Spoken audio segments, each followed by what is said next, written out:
हसन आपकी गाड़ी में चला है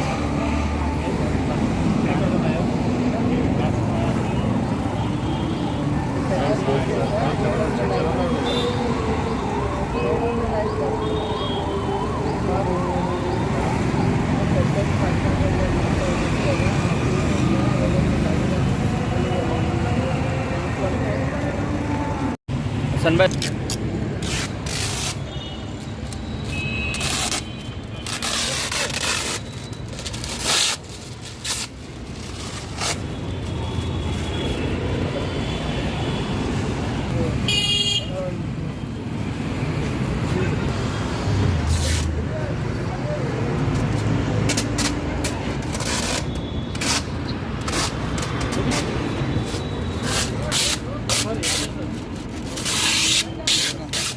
बताए ना कोई बात नहीं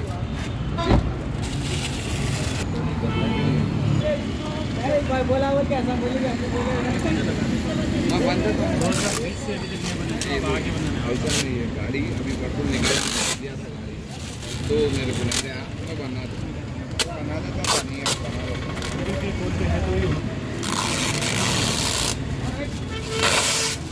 मेरा नाम अमरनाथ है, PS मीर चौक से काम करता हूँ। तो मेरे तरफ से एक रिक्वेस्ट है आपका पूरे जन को। మైనర్ బచ్చే పూరా చల్ రहे हैं इधर।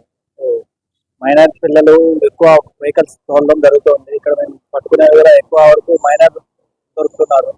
మైనర్ పిల్లలు ఏమంటే ఇప్పుడు వాళ్ళకి ఒకరే కాదు కదా, వాళ్ళతో పాటు పేరెంట్స్ కూడా కౌన్సిలింగ్ ఉంటుంది, ప్లస్ ఫైన్ కూడా ఉంటుంది।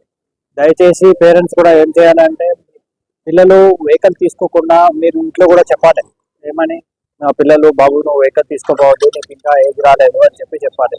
అంతేగాని మీరే మేము కొందరు చూస్తూ ఉన్నాం, పేరెంట్స్ వచ్చి సార్ ఈ ఒక్కసారికి కదా సార్ రిక్వెస్ట్ చేసినా మీరు మొదలు ఎందుకు సార్ ఫస్ట్ సారి తప్పు కదా, ఫస్ట్ సారి సెకండ్ సారి అని ఏమి ఉండదండి, ఇది తప్పే। మీరు ఒకసారి పిల్లలు వాళ్ళు బండి వెహికల్ తీసుకొని బయటకు వచ్చారనుకోండి, వాళ్ళ పక్కన వేరే వాళ్ళు ఫాస్ట్ వెళ్ళారనుకోండి, వీళ్ళు చూసి జోస్ వచ్చేసి ఆ హుషారులో తీసుకొని వెళ్ళడం జరుగుతుంది। అందువల్ల దయచేసి పేరెంట్స్ అందరికీ ఒక రిక్వెస్ట్, మీ పిల్లలకి ఎట్టి పరిస్థితుల్లో వెహికల్ ఇచ్చి రోడ్డు మీదకి పంపొద్దండి। బ్లాక్ ఫిల్మ్స్ కొందరు ఏం చేస్తున్నారంటే 20% షోరూమ్ వాళ్ళకి 20% వేసుకోవచ్చు, 30% వేసుకోవచ్చు అని చెప్పి కూడా వీళ్ళకి బ్లాక్ ఫిల్మ్స్ వేసిస్తున్నారండి। షోరూమ్ వెహికల్ ఏ విధంగా అయితే వస్తుందో గ్లాస్ లోనే ఫిల్మ్ ఉంటుంది, అది అయితే షోరూమ్ లో నుంచే వస్తుంది। ఆ షోరూమ్ లో నుంచి ఏ విధమైతే వెహికల్ వస్తుందో అదే విధంగా ఉండాలి। 10%, 20%, 30% అని ఏం లేదు, ఏ విధమైన బ్లాక్ ఫిల్మ్ వేసుకున్నా దానికి కూడా పర్మిషన్ లేదండి। ట్రిపుల్ రైడింగ్ పిల్లలు చూస్తూ ఉన్నారు మీరు, నిన్న మొన్న ఇప్పుడు కూడా చూసారు మీరు ఇంతకు ముందే। ఏమవుతుందంటే ట్రిపుల్ రైడింగ్ వెళ్తూ ఉంటారు, చక్కని పోలీస్ వాళ్ళని చూసినప్పుడు ఏం చేస్తారంటే వెనకాల నుండి అతను దూకి వస్తున్నాడు, అది ఎట్టి పరిస్థితుల్లో చేయొద్దండి। మహా అంటే పోలీస్ వాళ్ళు పట్టుకుంటే మీకు చలానే వదిలేస్తారు, అంతేగాని మీరు ఆ విధంగా దూకడం వల్ల మీకు ప్రమాదం జరుగుతుంది। ప్లస్ ఏమంటే వెనకాల వాళ్ళు ఫాస్ట్ వస్తున్నారు అనుకోండి వెహికల్, అది పెద్ద జరగాల్సిన ప్రమాదం కంటే ఎక్కువ జరుగుతుంది। దయచేసి అలా చేయొద్దండి, పోలీసు వాళ్ళు పట్టుకుంటారు, మహా అంటే ఫైన్ వేసి వదిలేస్తారు, అంతేగాని మిమ్మల్ని ఏం చేసేది ఏమి ఉండదు। దయచేసి అలా చేయొద్దండి, బట్ పోలీసు వాళ్ళు పట్టుకుంటే ఆపండి మీ దగ్గర లైసెన్స్ అంటే చూపించండి, చలానేసి వదిలేస్తారు, అంతేగాని మీరు దూకడం వల్ల లేదంటే పక్కన వాళ్ళని బండి కట్టుకొట్టేసి వెళ్ళడం వల్ల అలా చేయొద్దండి।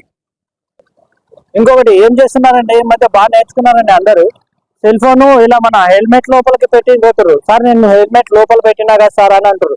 సెల్ ఫోన్ డ్రైవ్ చేస్తే అంటే ఏమవుతుందంటే మీ కాన్సన్ట్రేషన్ మొత్తం సెల్ ఫోన్ మీద ఉంటుంది కానీ రోడ్డు మీద ఉండదు, కాబట్టి ఇలా చేస్తే కూడా 1000 రూపీస్ ఫైన్ అవుతుంది, ప్లస్ అది ప్రమాదం కూడా అవుతుంది మీతో, మీకే కాకుండా మీరు సెల్ ఫోన్ చూసుకొని పోతా ఉన్నారు, సడన్ గా ఏదైనా ఒక ఇన్సిడెంట్ కానీ లేకపోతే ఏదైనా జరిగిందనుకో మీరు టక్కని మీ కాన్సన్ట్రేషన్ ఇక్కడ ఉంటుంది, ముందర వెహికల్ మీద చూడరు, మాట్లాడుకుంటాను ఎలా యూటర్న్ చూసేసుకొని టక్కని యూటర్న్ చేయడం, లేకపోతే బ్లైండ్ కర్వ్స్ దగ్గర ప్రమాదాలు ఎక్కువ జరిగేదానికి ఆస్కారం ఉంటుంది। దయచేసి ఫోన్ వచ్చిందంటే పక్కకి ఆపి మాట్లాడి తర్వాత కావాలంటే వెళ్ళండి, అంతేకాని ఇలా చేయొద్దండి. హెల్మెట్ లో పెట్టినా కదా సార్, ఏం కాదు సార్, నాకు నేను చేస్తూనే ఉన్నాం సార్ ఇలాగే, ఇదేం కాదు సార్ అని చెప్పి మాత్రం చేయొద్దండి. Vehicle SJ rotary Salarjung museum के पास है व्हीकल चेकिंग।